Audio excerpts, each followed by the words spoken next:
Okay, so this video right here got just 480 views, but out of that video, I got this message right here. So let's take a look at this message right here. So he says he came through after watching my video, and then he says that he has a pretty good personal brand and he's in the beginning stages of launching a massive personal brand. And that's literally what I do. I help people with their personal brand. And then eventually later on, he says that he has a pretty big budget that he's willing to invest into this. And first of all, in terms of leads, you get leads who will click on a link in the description and then they'll apply to work with you, right? And that's a hot lead, right? But a really hot lead is someone who is like this guy. He looked up my name on Instagram and then messaged me this massive message. So this shows that he's super interested. Like, this is like a sales guy's wet dream, someone who's so interested in working with you. And all of this came from just one small video. And that's what this entire video is about. This video is about how every 500 views should get you one client. And I'm going to show you how you can replicate that by analyzing this video right here, right? So the first thing that I did in this video is I used this concept called authority hijacking. When you're small, what you want to do is you want to take the authority of someone who's already big in your space and use their authority, use their name, their clout to get the attention and then funnel their attention towards you. And this is a strategy that I'm sure you've seen everywhere else. I'm sure you've seen videos that say, I tried Alex Hermozi's routine, or I tried training like a Navy SEAL for an entire week, right? I'm sure you've seen videos like that where a creator will use someone else's authority, like a big entity's authority, and use their name to get attention to themselves. And that's exactly what I did. But what a lot of people mess up is they use the wrong person, right? What did I do? I used Scott Galloway here. And if you don't know who Scott Galloway is, he is the NYU Stern's professor of marketing. And not just that, he's also a pretty successful entrepreneur. And he's a pretty famous guy in not just the marketing space, but in the entrepreneurship space, because he's an entrepreneur himself. And the people who watch him are generally seasoned entrepreneurs. Let's say I made a video on Gazi. His audience is a bunch of 18-year-olds, right? Because that's the type of videos he makes. He makes videos that 18-year-olds like. And so most 18-year-olds can't afford to work with me, and they're not in my ICP. They're not in my ideal client profile. So I don't want to talk about someone that would attract that kind of an audience. At the same time, if I make a video on someone who everyone knows about, like let's say Hermozi, I would attract the seasoned entrepreneurs, but I'd also attract the entrepreneurs, because Hermozi does make videos that appeal to beginner entrepreneurs. The smart move is to make a video on Scott Galloway, a person who my ICP would like, because what I sell is I sell personal branding, right? And so when I make a video on someone who is the marketing guy, that is going to appeal to my ICP, because if my ICP thinks that personal branding is interesting, they're most likely also going to be interested in marketing. And if you look at the title of the video, I'm literally talking about his personal brand. And guess what I sell? I sell personal branding services. So it's the most perfect fit that I could have possibly have made. And that's why I was able to get such a hot lead out of such few views. So the next thing that I did to make this video so potent was I layered my own expertise. Every single time I spoke about how Scott did this one thing that was so great for his personal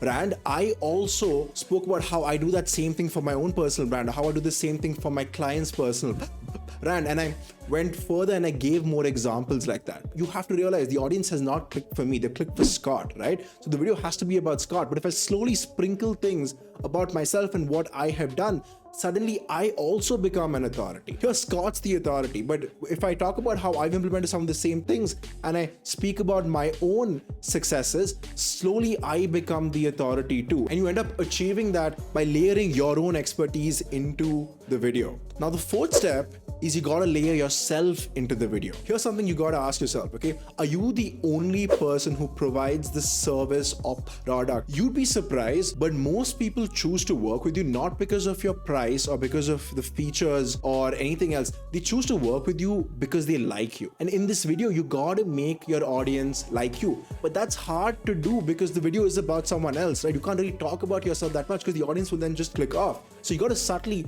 talk about yourself and get them to like you. And you get people to like you by being vulnerable, by talking about your story, by tying whatever you're talking about to yourself. And I'm going to show you how I accomplished it by just showing you the intro of this video. It's about 1 minute long, but it's going to show you exactly how to implement something like this yourself.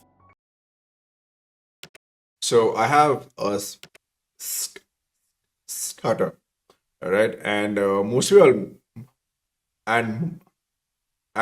y'all may not know about this because I get my team to edit out every time I mess up.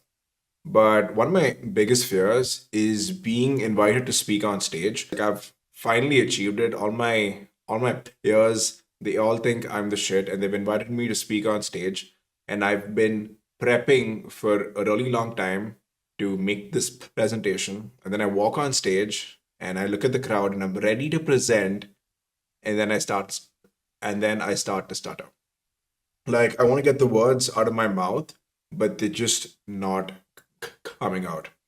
And everyone's just looking at me, and there's just silence. And it's awkward and it's painful. Now, the reason I've not told anyone about this, let alone made a YouTube video about it, is because I want people to think I'm the shit. I want people to look at me and think, oh, this guy is really capable and he's successful, and I want to buy from him. Okay. And if you look at the people on this platform that have sold the most, whether it's products or it's anything, right? The people who have sold the most, they're all people who talk about their wins, they show their strengths.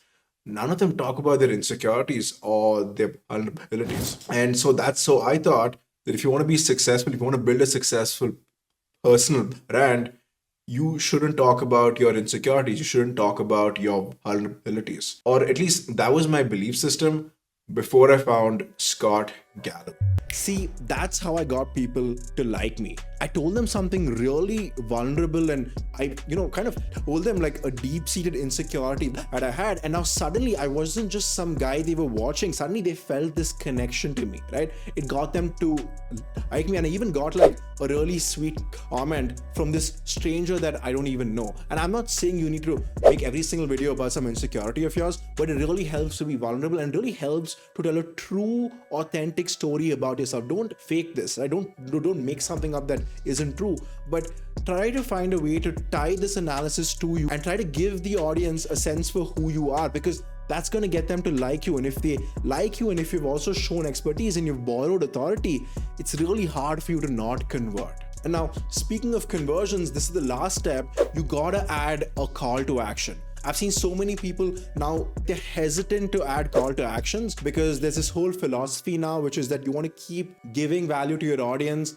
and you don't want to ask anything out. That's true if your audience is, let's say, in the B2C space, but if your audience is in the B2B space, they're not going to take offense to you pushing your product because they do that themselves. They're also business people on their own, right? And so if you are a bit salesy and you push your stuff out there, that's okay. You just got to do it the right way. In this video, what I did is I added a very small call to action in the middle of the video. It went something like this. Hey, if you want help with your personal brand, you want me to do all this for you, just click the link in the description and we can work together. Okay, now back to the video. See how short that was, right? It didn't really take away from the video, and halfway through the call to action is when you realize that this is a call to action. And by then, the call to action is over. So you want to add a really short call to action in the middle, and you want to add a longer, more detailed call to action towards the end of the video. A lot of people are hesitant to do this towards the end because they think it'll affect their watch time, and it will, but watch time doesn't affect video views as much nowadays. Nowadays, watch time is not the most important thing the algorithm is looking at. The algorithm is looking at viewer satisfaction and a bunch of other things. So don't worry about watch time as much. Add a more detailed call to action towards the end for anyone who is interested in working with you. And guys, if you do this, right, if you hijack authority from someone that your ICP is genuinely interested about, make a good analysis video, layer in your own expertise, right, use content as the targeting to get the right people interested, and then layer your own expertise and then layer yourself into the video and just sprinkle two call to action, one small one in the middle and one towards the end. There's no way you're not going to convert. And every 500 views that you get should lead to one client.